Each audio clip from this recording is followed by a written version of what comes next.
wa nyumba kwa nyumba.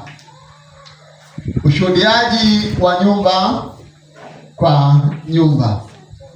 Tunapozungumza kwa habari ya ushuhudiaji wa nyumba kwa nyumba, ni moja kati ya namna nyingi ambazo zinatumika katika kuitenda kazi ya Bwana kuhakikisha mavuno yanakuja ghalani.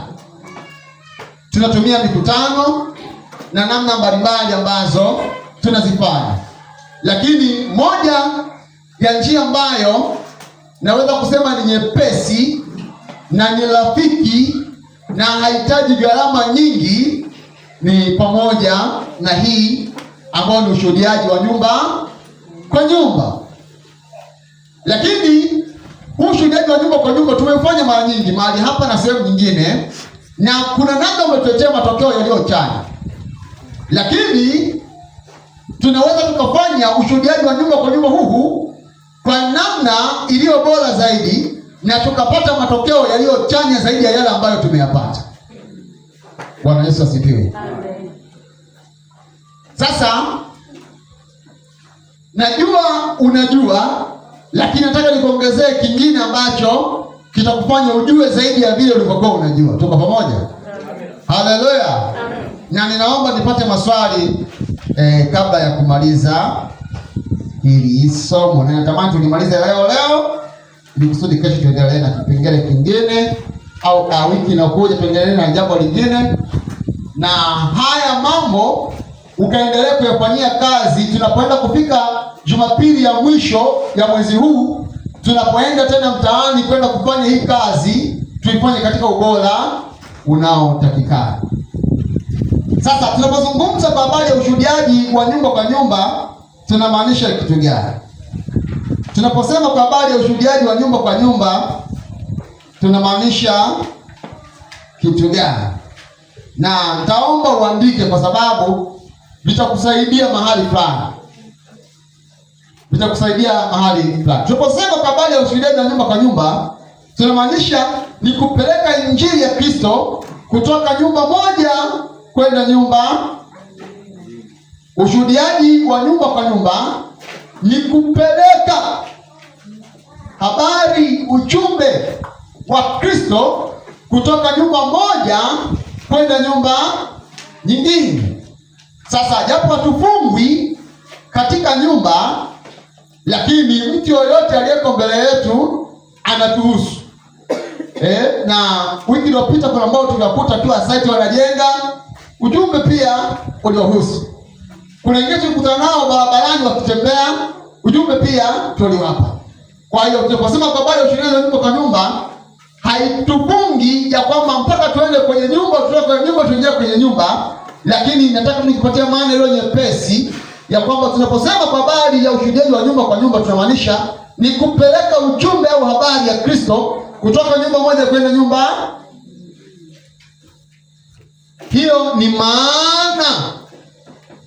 maana ya ushuhudiaji wa nyumba kwa nyumba. Sasa huu ushuhudiaji wa nyumba kwa nyumba ni habari ambayo Yesu mwenyewe aliifanya.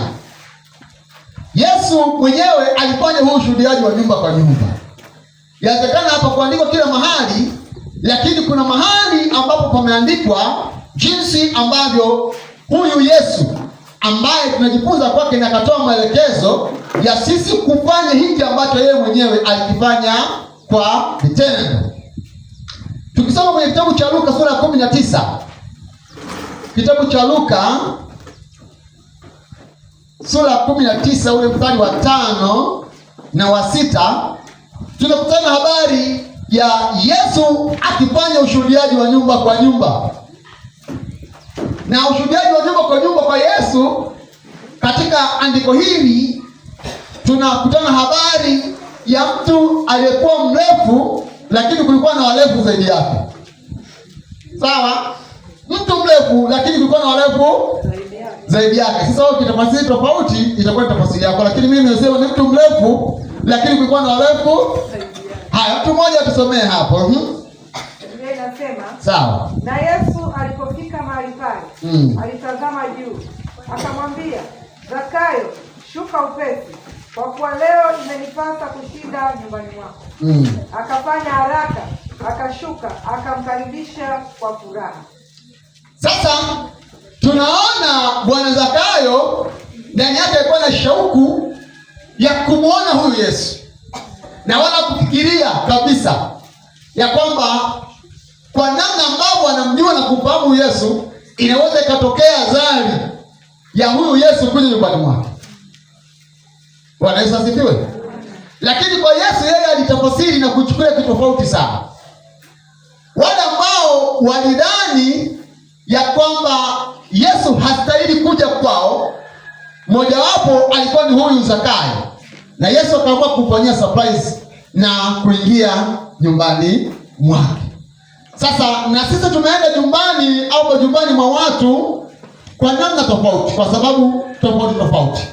Aidha tumepeleka bidhaa kwenda kuuza, inawezekana, au tumeenda kuomba majembe, inawezekana, au tumeenda kuomba chumvi. Zote ni sababu ambazo zimetupeleka. Lakini kuna mazingira, kuna namna, kuna haja ya kuwafanyia surprise watu, kufika kwao na kuwapelekea jambo ambalo hawakufikiria. Kama wewe mama fulani, baba fulani, unaweza kwenda nyumbani kwake. Bwana Yesu asifiwe. Haleluya.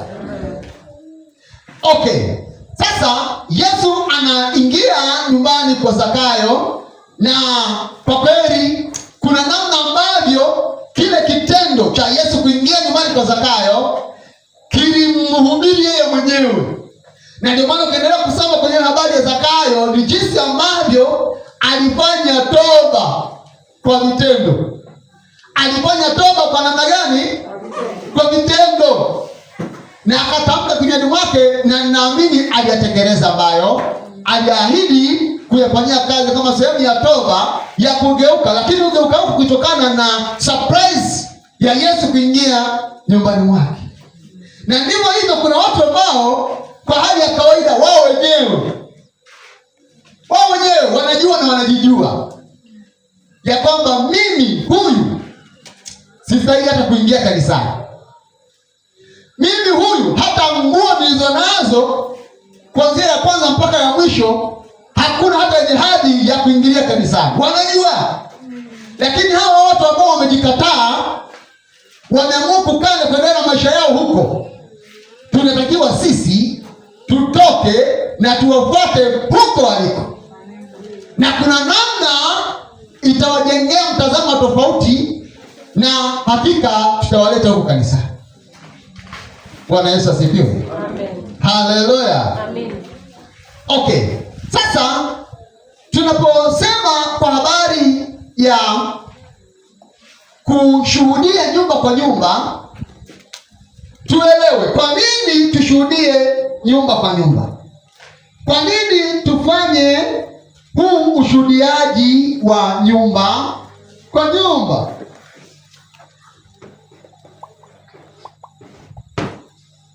Ukifanya kitu bila kujua lengo la kufanya hicho kitu, ni ngumu sana kukifanikisha hicho kitu. Bwana Yesu asifiwe. Ukishindwa kuelewa lengo la kufanya kitu fulani, ni ngumu sana kukifanya na kukifanikisha hicho kitu. Kwa nini? Kuna vitu vingi ambavyo vinahitaji sababu ya kukifanya hicho kitu. Sasa inawezekana tumefanya ushuhudiaji wa nyumba kwa nyumba kwa sababu tu tumeambiwa wewe na wewe na wewe mnaenda mtaa huu, na tukaenda kwenye tukafanya kweli. Lakini tunatakiwa tuishi katika maisha hayo bila kusubiria wewe na wewe nenda mtaa fulani. Inafika tu mahala unaamua leo mimi naomba niende mtaa fulani. Wewe mwenyewe tu. Sasa tuangalie kwa nini tufanye ushuhudiaji wa nyumba kwa nyumba. Huu ushuhudiaji wa nyumba kwa nyumba una lengo gani? Una sababu gani? Kwa nini tufanye?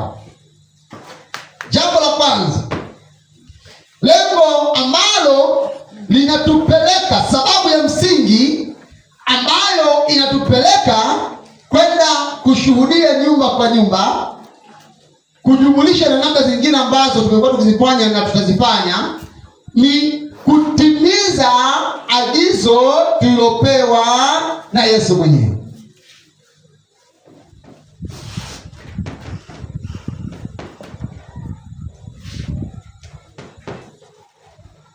Kutimiza agizo ambalo tumepewa na nani? Na hili agizo ni agizo kuu. Agizo kuu. Agizo kuu. Agizo kuu. Katika mambo ambayo tunatakiwa yasitoke katika vichwa vyetu, ni jambo la kupeleka Injili kwa namna tofauti tofauti, pamoja na ushuhudiaji wa nyumba kwa nyumba. Na tukisoma kwenye zile Injili, imeelekezwa tena kwa msisitizo ambao ni mzito kidogo. Na hapa kwenye vitabu hivi vya Injili, sehemu mojawapo tumepata kwenye Mathayo ile sura ya ngapi? Mstari wa ngapi? Na kuendelea huko, unaweza kukomea 20 ukaipata vizuri. Sasa tukumbushane hapo panasemaje kwenye Mathayo 28 mstari wa 19 na 20. Biblia inasema Mathayo 28 mstari wa 19 na 20, basi enendeni mkawafanye mataifa yote kuwa wanafunzi, mkiwabatiza kwa jina la Baba na la Mwana na la Roho Mtakatifu, na kuwafundisha kuyashika yote niliyowaamuru ninyi. Na tazama, mimi nipo pamoja nanyi siku zote hata ukamilifu wa dahari. Hapo tunaambiwa twende wapi? Ulimwenguni mote. Na lengo la kwenda ulimwenguni huko, tunaenda mahali ambapo hasa tunawalenga ni watu wa mataifa, ambapo kwa lugha ya leo hawa mataifa ni watu ambao hawajaokoka. Kwa hiyo misheni yetu tunatakiwa kuwafikia watu ambao hawajaokoka, na hawa watu ambao hawajaokoka bado wapo wengi sana sana sana sana sana. Sasa na baada ya kwenda kwao, tukaenda kuwapelekea habari njema, na kisha wakaja kundini. Wanapokuja kundini, wanakuja kupata mafundisho, na ndipo hapo wanaingia kwenye mchakato wa wanafunzi na kukulia wokovu. Na baada ya kutimiza ule uelewa, na wao tena wanaingia shambani. Unaona hiyo cycle? Tunapozungumza kwa habari ya wito ni neno ambalo sio geni, sawa? Na kuna watu niwahi kuwafundisha kwa habari ya wito. Wito umegawanyika katika makundi mangapi? Hauoni huku? Na nasema hivi wakati mimi nimefanya hivi kabisa. Au tukupe miwani. Wito umegawanyika katika makundi. Kundi la kwanza la wito ni la wewe kuitwa kuingia ndani ya Kristo. Kundi la pili la wito ni wewe kuitwa baada ya kuingia kwa Kristo kwenda shambani kuwafanya wengine kuwa Wakristo. Wito aina ya tatu ni wewe kama mtumishi katika nafasi yako kusimama na kutenda kazi ambayo umeitiwa.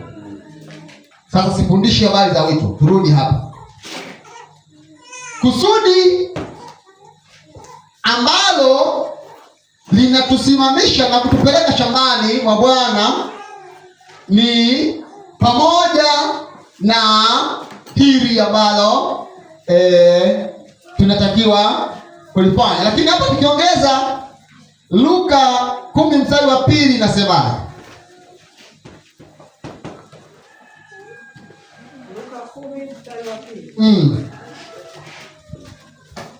Biblia inasema, akawaambia, mavuno ni mengi lakini watendakazi ni wachache. Sawa.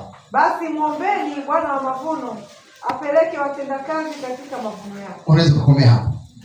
Hapa tunaona mavuno ni mengi lakini wanahitajika watendakazi ambao hao watendakazi wataenda huko shambani kuyachukua hayo mavuno na kuyaleta ghalani. Na hao watendakazi sio wakina mchungaji, ni wakina wewe uliookoka, ndiye wavunaji wanatokea kuingia shambani na kuitenda kazi ya Bwana na kuhakikisha lile ambalo Bwana amelikusudia liweze kutimia. Haleluya. Bwana Yesu asifiwe. Sasa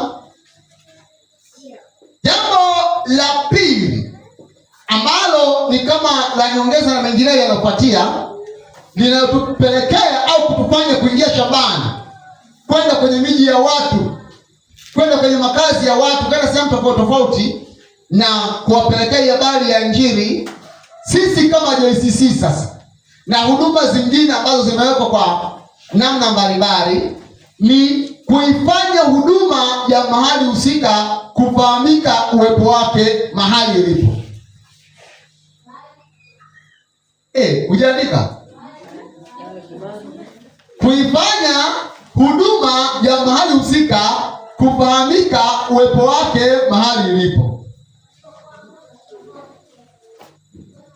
Sio lazima uandike ninachokisema, lakini andika ambacho nimemaanisha, ili usitoke kwenye maana.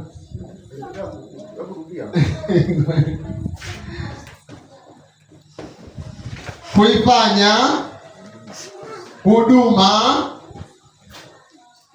kufahamika uwepo wake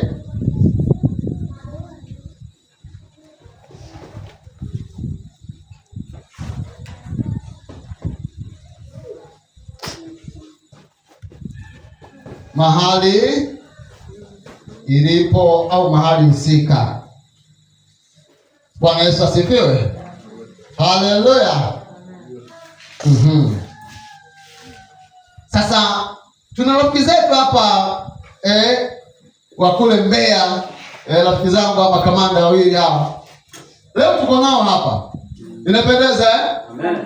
Lakini wapo wao hapa leo ni matokeo ya kazi iliyofanyika Jumapili. Amen. Wameokoka, wanampenda Yesu vizuri kabisa. Umeona na zile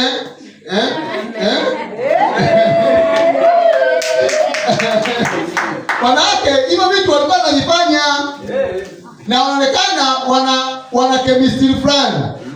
Sawa? Amen. Lakini hiyo chemistry fulani ilikuwa imetulia tu. Ng'ombe kuingia kwenye majani, kwenye ng'ombe, kwenye majivo. Haleluya.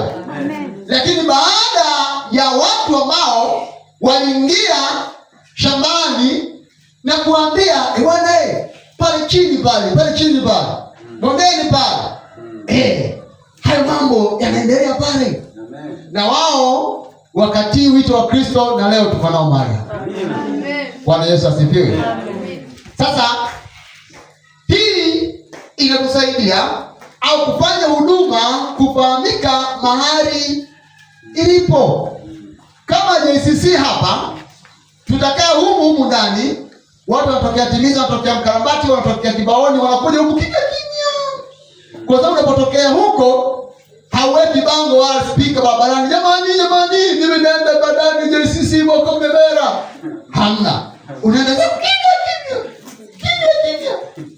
Sasa mtu atajuaje kwamba kuna dhehebu au kuna kanisa hapa? Hivyo ni lazima umfuate, umwambie. Na ndio maana moja ya neno la kumwambia mtu unapoenda kumshuhudia ni kumwelekeza mahali ambapo hiyo huduma inapatikana. Tuko pamoja? Ili kusudi anapohitaji kwenda ibadani ajue anaelekea wapi. Na inawezekana kwenda kwenye madhehebu tofauti, lakini anaona kuna vitu ambavyo havielewi. Sasa hebu mkaribishe aje kwenu pia, mshiriki naye, alafu mwenyewe atachagua amewaelewa au hatawaelewa. Kwa ndugu zetu tukiona wamepotea, tunasema tu kwamba kweli wameona hawatuelewi. Lakini mimi nimewaelewa nyinyi. Na imani tutakuwa pamoja sana. Haleluya. Bwana Yesu asifiwe. Kwa hiyo moja au jambo la pili ambalo linatufanya sisi kuingia huko nyumbani mwa watu ni kuifanya huduma ya JCC ifahamike kwamba iko hapa, na watu wanaohitaji huduma za kiroho, maombezi na nini na vitu vingine vinapatikana hapa, na Mungu atakutana nao kwa namna tofauti tofauti. Bwana Yesu asifiwe sana. Jambo la tatu katika malengo ambayo yanatusukuma na kutupeleka huko mtaani ni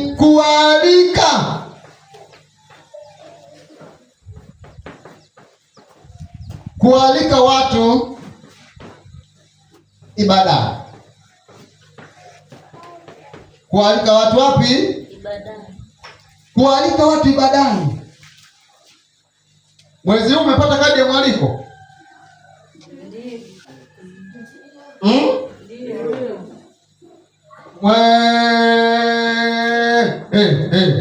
Kama hujapata wewe niambie, alafu nitakuelekeza mahali pa kuipata. Sawa?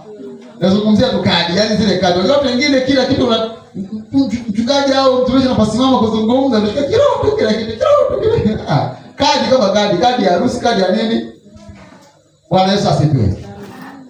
Lakini katika kufanya hizi huduma au huduma ya ushuhudiaji wa nyumba kwa nyumba, jambo lingine linatokea au linafanyika ni kualika watu ibadani. Kualika watu ibadani. Kuna mtu unaweza ukaishi naye kwenye mtaa mmoja, lakini kuanzia umehamia hapo mpaka unazeeka hajawahi kufika kwako. Sawa? Sio kwamba hataki kufika, isipokuwa hana sababu ya kufika. Na sio kwamba mna ugomvi, hapana. Mko safi tu, lakini hana sababu ya kufika kwako. Sasa wewe utengenezee sababu ya kufika kwako. Amina. Na moja ya sababu ni wewe kumwalika aje. Kumwalika fanye nini? Kumwalika aje. Kumwalika aje. Kwa hiyo kutokana na kumwalika kuja, kuna namna ambavyo utawapata watu ambao walikuwa wamekaa tu nyumbani. Wamekaa tu wamerelax. Lakini kwa wamepata wito, wamepata mwaliko wa kwamba Jumapili, Jumatatu kuna ibada ya wamama, ndio tujifunze, ndio tufanye nini? Hivyo. Tunamkesha Ijumaa, ndio tuabudu pamoja. Atakuja. Haleluya. Bwana Yesu asifiwe. Bwana Yesu asifiwe sana. Yako mengi, lakini hapo nitakomea hapo kwa sababu nataka tu kujengea msingi ambao utakusaidia tunapoendelea kufanya hii kazi, tuifanye katika namna ya ubora zaidi na zaidi. Sasa kama mimi sija kufika kwako, na wewe nitengenezee sababu ya mimi kuja kwako. Si ndio? Tengenezee tu. Ari ya Turus. Sema Turus. Turus. Wa sekondari tusaidie Turus ni nini? Sana. Very good. Nipigie makofi. Nipigie makofi.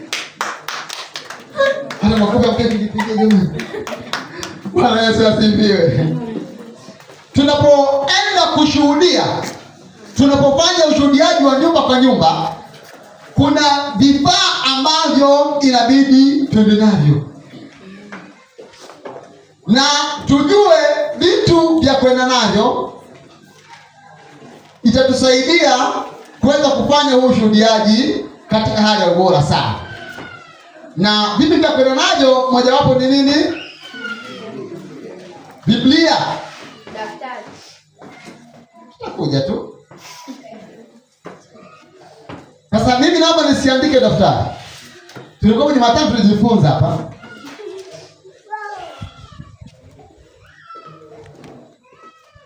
Jamani, lakini pia beba kifaa cha kuandikia kilicho nadhifu. Kifaa cha kuandikia kilicho nadhifu. Kilicho nadhifu.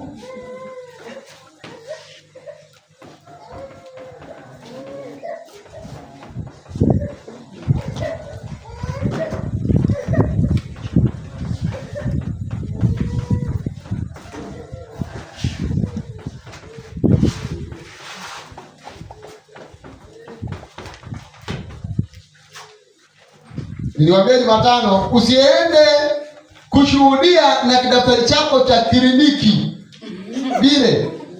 Au umeenda pale zahanati umeambia nenda kununua daftari, umeenda kununua daftari, umekaa mwezi wa kwanza, mwezi wa pili unaona akitumiki tena, unachoruka nacho kwenda kushuhudia.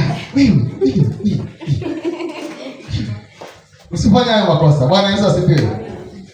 Sasa ninapozungumzia kifaa cha kuandikia kilicho nadhifu, nina maana sio lazima kiwe na bei kubwa sana, lakini angalau kiwe na hadhi fulani. Basi umeshinda sana, nenda na kaunta buku. Sawa? Umeshinda sana, nenda na nini? Na kaunta buku. Lakini usiende hata na kidaftari kama hicho. Kama unaandikiaga huko, wewe kipaki. Haleluya. Bwana Yesu asifiwe.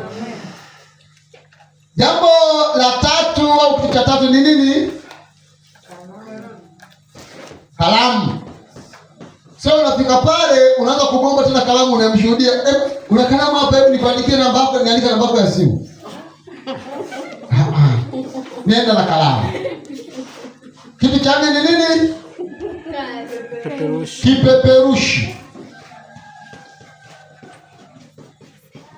Kipeperushi. Na hiki kipeperushi kiwe chenye hadhi. Vile kipeperushi kuna aliyenacho karibu hapa.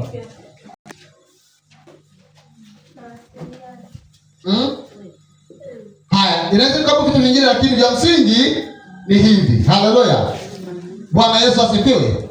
Sasa hivi vitu pamoja na mengine nakuja kuyazungumza. Kwa mfano, kwa nini uende na kifaa cha kuandikia kilicho nadhifu? Kwa nini uende na kifaa cha kuandikia kilicho nadhifu? Unatakiwa umuonyeshe na kujieleza kwa muonekano wako kwanza kabla hujatamka neno lolote. Tuko pamoja?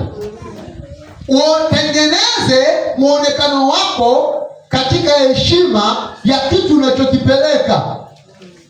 Nilizungumza Jumatano. Watu wanauza sabuni kwa namna tofauti. Kuna ambao wanauzia kwenye chupa hizi za maji zilizotupwa. Lakini kuna ambao wanauza sabuni kwenye chupa maalum, wameweka na lebo zao.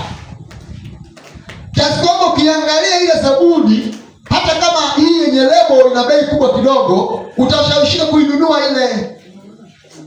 Hata kama ubora ulioko ndani ni mdogo kuliko ile ambayo imewekwa kwenye kopo la maji.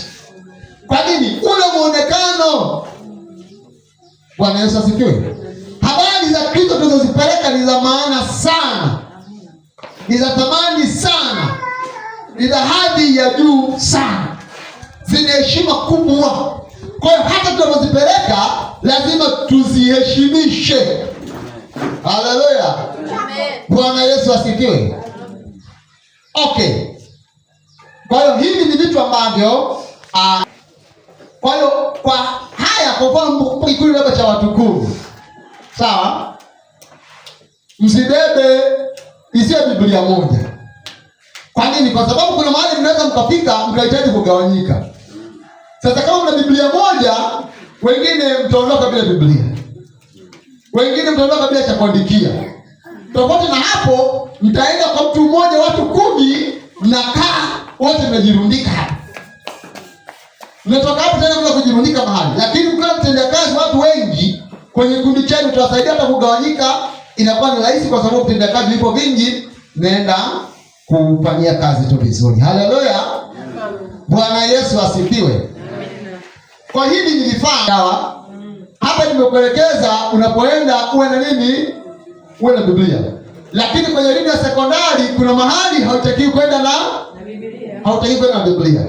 Kwa hili ni elimu ya msingi. Kwa hiyo nikifika mahali nikikuelekeza usiende na Biblia, usione kama mbona tena kule ulituambia hivi na huko umetuambia hivi.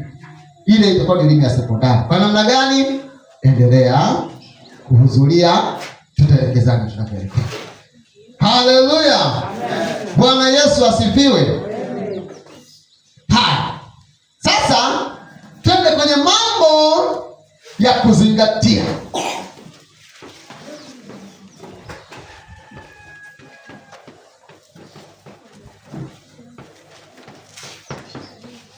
Mambo ya kuzingatia wakati wa kushuhudia. Mambo ya kuzingatia wakati wa kushuhudia huko kwenye nyumba kwa nyumba. Yako mengi sana, lakini mimi nitakupatia machache. Jambo la kwanza, ngoja nianze na hilo kama amesema mkurugenzi wetu. Kuwa nadhifu. Kuwa nadhifu. Kuwa nadhifu katika muonekano.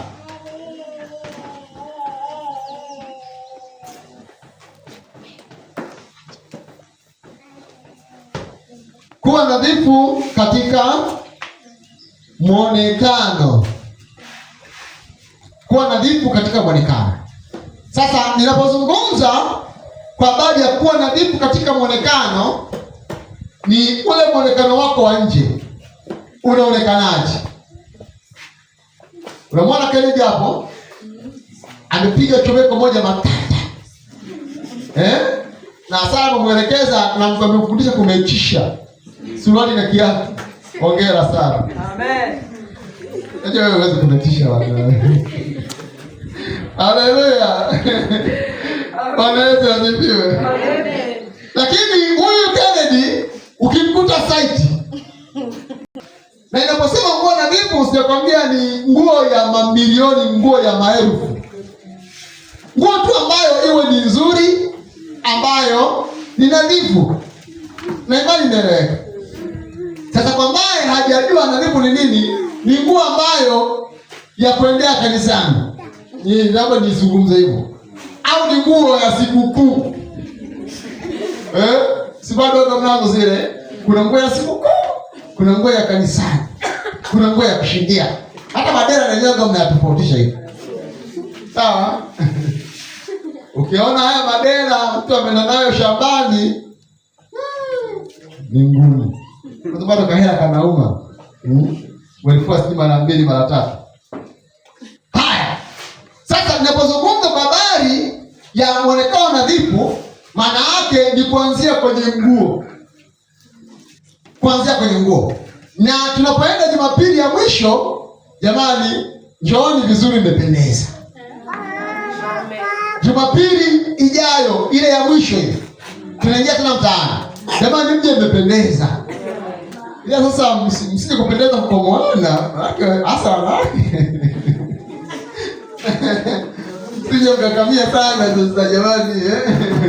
Lakini ninachomaanisha ni kwamba mje katika hali ambayo ni nadhifu. Kiasi kwamba hata unapofika nyumbani kwa mtu unapisha hodi, kuna namna ya uvaaji, mtu akikuona anasema leo Kibaka ametembelea mchana. Bwana Yesu asifiwe. Lakini kuna mtu kwa jinsi ambavyo umetokelezea, ukifika pale hodi, bwana anajua kabisa leo nimetembelewa labda na waziri fulani au mheshimiwa gani huyo leo. Yaani mtu fanye official. Hebu sema official. Official. Mtu official, mtu wa kiofisi. Na wale ambao hatupendeki sana kuchomekea, mara moja angalau unaweza kujifunzia hapa. Mara moja unaweza kujifunzia hapa. Haleluya. Sasa muonekano kwa ujumla kuanzia kichwani mpaka mguuni.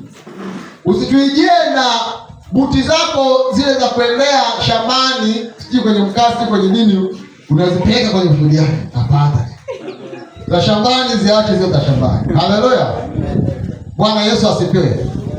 Hapo nafikiri panaeleweka vizuri. Ni unadhifu kwa ujumla. Lakini sasa usije ukaacha kuja kwa sababu unaona hauna nguo nadhifu. Hiyo hata kama ukanivae elekezo hapo vizuri namna ya kuweza kuifanya. Basi vizuri nyoke, alafu mambo yanakaa vizuri. Okay, hilo ni jambo la kuzingatia, kwa sababu na hata tunapojifunza kwa habari ya homiletics, namna ya kuwasilisha ujumbe, tunafundisha namna ya muonekano wako. Kuna jinsi ambavyo mtu ukivaa tu akikuona anakukataa na ulichobeba kabla hata hujakisiwa.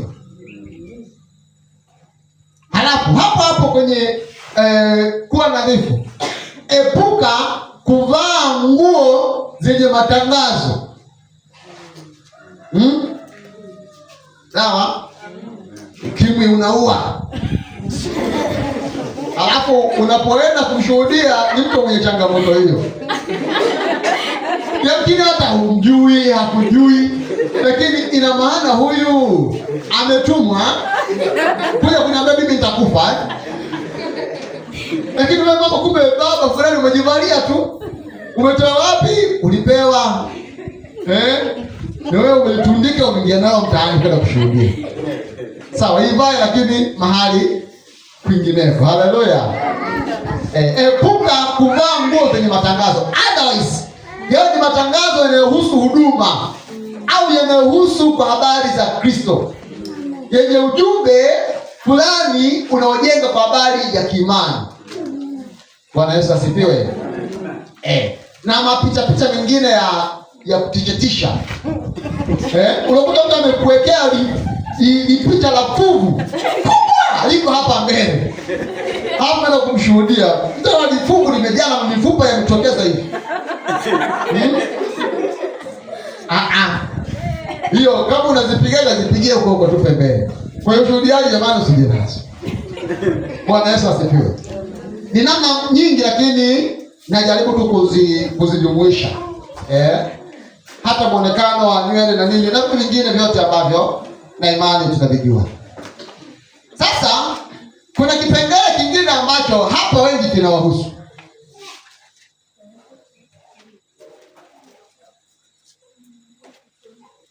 Muonekano nadhifu tumemaliza, si ndio? Haya. Sasa jambo lingine ni kwa habari ya dhibiti. Fanya nini? Dhibiti matumizi ya simu. Dhibiti matumizi ya nini? Matumizi ya simu. Sijakwambia usitumie simu. Sawa? Napokwambia dhibiti, maana yake kama kutakuwa na ulazima wa kutumia simu, ndipo fanye nini? Yakini mmetawanyika, halafu unafika wakati au kuna jambo mnatakiwa kuwasiliana au kuna dharura mahali mnatakiwa kuwasiliane, kwa hiyo mnapigiana simu kwa ajili ya kuelekezana jambo fulani. Lakini unapoenda kushuhudia, unafika nyumbani kwa mtu, uko bize, odi, hebu niambie, vipi ile polisi? Yule jamaa alipadilia. Karibu. Asante. Sasa unajua, ngoja kidogo nitakupigia baadaye. Wewe ina maana umekuja kuongelea simu kwangu ndio kuna mtandao au shida yako ni nini? Kwa kuna mazingira ambapo mtu atakuona kama vile kwanza haujielewi, hauko serious na unachokifanya na umekuja kumpotezea muda. Kama umeenda na simu yako weka wapi? Mfukoni au kwenye kipochi. Tena weka tu silence kabisa au vibration, ili kusudi wakati wa mazungumzo isiingilie kile kinachoendelea pale. Ukitoka pale, kama kuna haja ya kutumia simu, unapotoka kufanya ni hapa kwenye nyumba hii, mnaenda kwenye nyumba ile pale, basi hapa katikati kama kuna ulazima, lakini ndipo utumie simu. Unapofika nyumbani kwa mtu, weka mahali salama, ingia, fanya kazi ambayo imekupeleka. Tuko pamoja?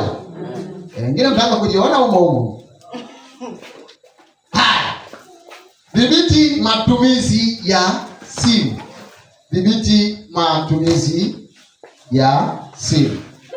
Lakini jambo lingine ni kutofanya midhaa.